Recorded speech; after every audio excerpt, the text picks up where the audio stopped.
আমার খুব পছন্দের একটা হাদিস।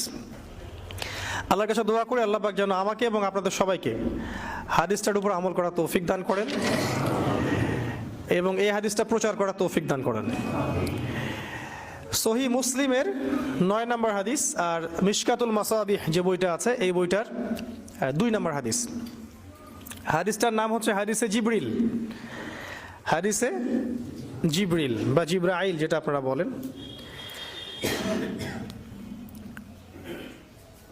রাসূলুল্লাহ সাল্লাল্লাহু আলাইহি ওয়াসাল্লাম, আমরা নবীর নাম শুনলে দরুদ পড়ব, তিনি একদিন মসজিদে ঠিক এভাবে বসেছিলেন আর তার আশপাশে সাহাবায়ে কেরাম রাদিয়াল্লাহু আনহু এভাবে ঘিরে ধরেছিলেন। এমত অবস্থায় মসজিদে একজন ব্যক্তি প্রবেশ করলেন। আমি অল্প করে বলছি, শর্ট করে বলছি, অনেক লম্বা হাদিসটা।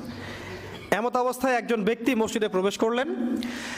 প্রবেশ করে একদম নবী সাল্লাল্লাহু আলাইহি ওয়াসাল্লামের হাঁটুর সাথে হাঁটু লাগিয়ে দিয়ে বসলেন।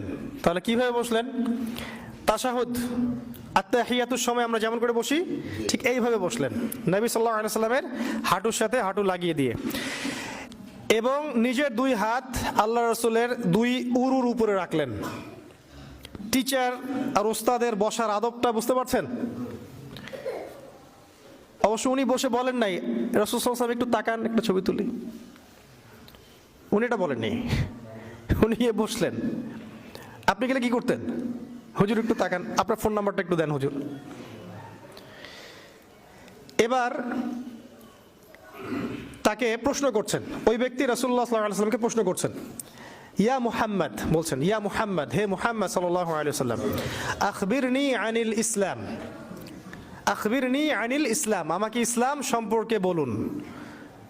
জানতে এসেছেন, ইসলাম সম্পর্কে বলুন। আর যে ব্যক্তি আসলেন তার চুলগুলো ছিল খুবই কালো, ঘন কালো চুল, ঠিক আছে, কুচকুচে কালো, আর জামাটা ছিল খুব সাদা, ধবধবে সাদা। মানে সফর করে আসলে যে একটা চিহ্ন থাকে এরকম কোনো চিহ্নই তার মধ্যে নাই, মনে হলো আকাশ থেকে টুপ করে পড়ছে এরকম। খুবই সুদর্শন, খুবই সুদর্শন দেখতে। নবী সাল্লাল্লাহু আলাইহি ওয়াসাল্লাম বলছেন, উত্তর দিচ্ছেন যে আল ইসলাম, ইসলাম হচ্ছে, ইসলাম ধর্মটা হচ্ছে ইসলাম ধর্মটা হচ্ছে আন তাশহাদা আল্লা ইলাহা ইল্লাল্লাহ ওয়া আন্না মুহাম্মাদান আবদুহু ওয়া রাসূলুহু।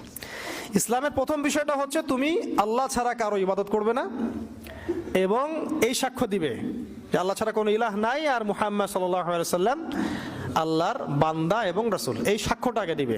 মানে কি? মানে হচ্ছে তুমি আল্লাহর সাথে শিরক করতে পারবে না, আল্লাহর তাওহীদের উপর থাকতে হবে আর রাসূলুল্লাহ সাল্লাল্লাহু আলাইহি ওয়াসাল্লামের সুন্নাহর